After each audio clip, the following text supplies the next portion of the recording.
এ ফাহিম, হ্যাঁ কি হইছে? কি বুঝাই আরে আইনার আমার আব্বারে কি বুঝাইতেছুন? এই মূর্তি পূজাও যে আপনাদের ধর্মগ্রন্থে নিষেধ আছে, এটা কি আপনি জানেন? না তো, কোথায় নিষেধ আছে? অন্ধং তম প্রবসন তিং যেহ সং বুতিমু পাশতি। তালা মেরে দিলেন কে ভাই? কি করমু, মুসল্লি নাই তাই তালা মারে দিলাম। চলেন দাওয়াত দিয়ে আহি। কই দাওয়াত দিবেন? আশেপাশে তো সব হিন্দু বাড়ি। হিন্দুদেরকে তো দাওয়াত দিতে হবে, রাসূল সাল্লাল্লাহু আলাইহি ওয়াসাল্লাম ও মুসলিমদেরকে তো দাওয়াত দিয়েছেন। আরে ভাই, ওদেরকে দাওয়াত দেওয়ার কোনো প্রয়োজনই নাই। হুদাই জামালের মধ্যে পড়া না দরকার ভাই, আছে? দাওয়াত দেওয়ার প্রয়োজন আছে, তা না হয় তারা জাহান্নামের আগুনে চিরকাল থাকবে।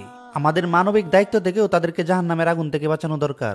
আরে না, হুদাই জামালের মধ্যে পড়ারই দরকার নাই। ওদেরকে দাওয়াত দিবার গেলে বুঝাই লাগবে, বুঝতো না কত কিছু। এই বিষয়টা বাদ দেন ভাই। আরে ভাই, অন্ধ লোকটা দিকে আগুনের দিকে যাইতেছে। হ্যাঁ সাই তো। একলা বাইরে না, আগুনে যা পড়ে গেছিলেন পড়ায়। হ বাজান, চোখকে দেখি না তো। শুনুন চাচা, যে সোজা যাইতেছেন 100 যাই যাবেন, কোনো সমস্যা নাই। আগানি গাড়ি ভালো রাস্তা। ভাই দেখছেন বিষয়টা? অন্ধ লোকটা একটু লেগে আগুনে পড়ে গেছিল গা। লোকটারে আগুন থেকে বাঁচাইয়া রাস্তাটাও দেখাই দিলাম। খুব ভালো একটা কাজ করছেন আপনি। যেভাবে অন্ধ লোকটিকে আগুন থেকে বাঁচিয়ে পথ দেখিয়ে দিলে, তদ্রূপ ভাবে দাওয়াত দিয়ে তাদেরকে জাহান্নামের আগুন থেকে বাঁচিয়ে সঠিক জান্নাতের রাস্তা দেখিয়ে দিতে হবে। ভাই আপনার কথার মানেটা তো আগে বুঝি নাই। চলেন যাই। চলেন যাই। এই ঠান্ডায় আমি গঙ্গার জলে গা ডুবাবো কি করে? শীতে তো পুরা জমে যাব। কি আর করার, স্নান তো করাই লাগবো। যাই। এই যে দাদা, কি অবস্থা?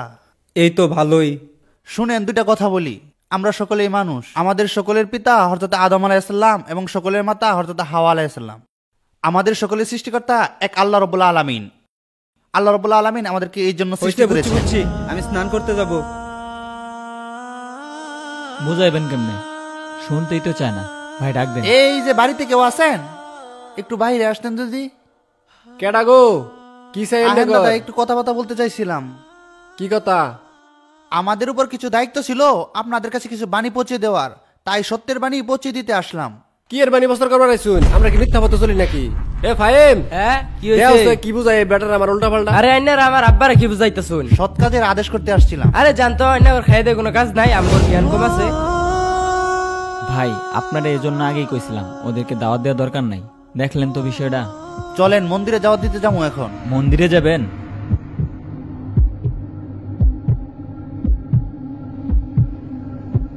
আসসালামু আলাইকুম ইয়া আহলাল হুদা। তো কেমন আছেন দাদারা? বালা আছি। আইনের দুজন আবার আইছুন। আইনের তো বিরাট সমস্যা করতেছুন।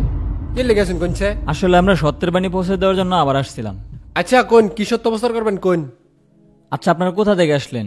আমরা তো মন্দির থেকে আসলাম। কার পূজা করে আসলেন? আসলে আমরা তো অনেকের পূজা করি, এটা তো আপনাদের জানার বিষয় না। আপনারা কি জানেন না যে আমাদের সৃষ্টিকর্তা একজনের উপাসনা করতে হবে? কই পাইছুন এটা আপনি? আচ্ছা, আপনি যদি আপনার জন্মদাতা পিতাকে বাবা না ডেকে অন্য কাউকে বাবা ডাকেন, তাহলে কি আপনার বাবা কষ্ট পাবে না? কষ্ট তো পাবোই। ঠিক তেমনি আমাদের সৃষ্টিকর্তাও একজন, আর আপনি যদি আমাদের সৃষ্টিকর্তার সাথে আরেকজনকে শরীক করেন, তাহলে তিনিও কষ্ট পাবেন।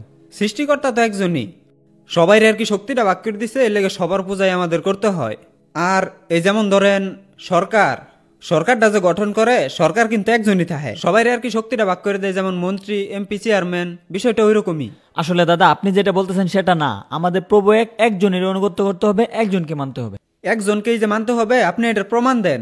প্রমাণ কোরআনের ভিতরে আছে। কুল হুয়াল্লাহু আহাদ আল্লাহুস সামাদ। আল্লাহ এক ও অদ্বিতীয়, তার সমতুল্য কেউ নেই।